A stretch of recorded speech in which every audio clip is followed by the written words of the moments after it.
6 entitats de la vegueria del Penedès han rebut ajuts econòmics de la Fundació Pinae en la primera edició de la convocatòria que ha realitzat l'entitat aquest 2018. Les 6 entitats beneficiàries són, activament, la Fundació Mas Albornà, l'Associació Salut Mental Catalunya Noia, la Fundació L'Espiga, la Fundació Amics de la Gent Gran i Actua, que s'han repartit els 100.000 euros de dotació econòmica de la convocatòria.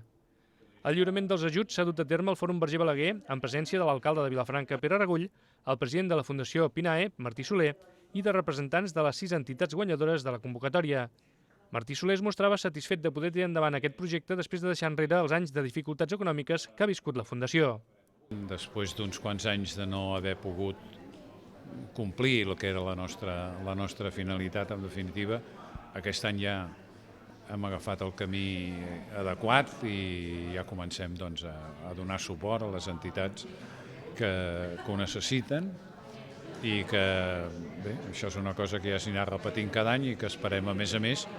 que la dotació econòmica vagi creixent. A la convocatòria d'aquest 2018 s'hi van presentar fins a 40 projectes diferents de 36 entitats de les comarques de la vegueria Penedès. L'elecció dels 6 guanyadors es va fer tenint en compte diversos criteris tècnics i socials.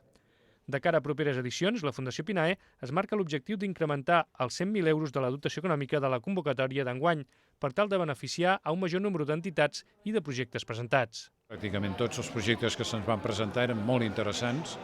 i també sap greu no haver pogut acudir a tot arreu, sempre passa el mateix, però esclar, s'ha de seleccionar.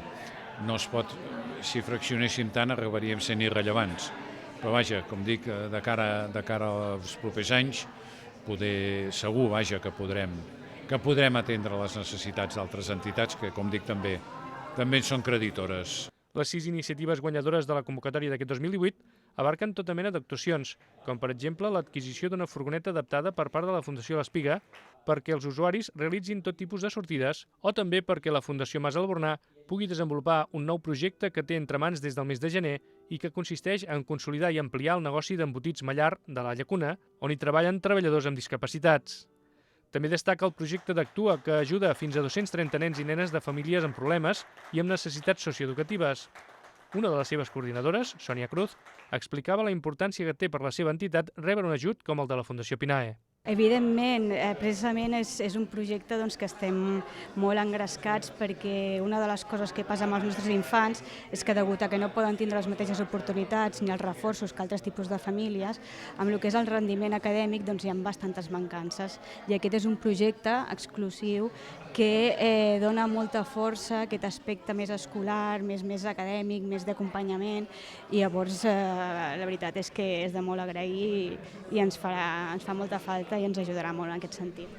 Amb el lliurament d'aquests ajuts, la Fundació enceta una nova fase de consolidació del territori que continuarà en els propers anys amb noves actuacions i convocatòries com aquesta.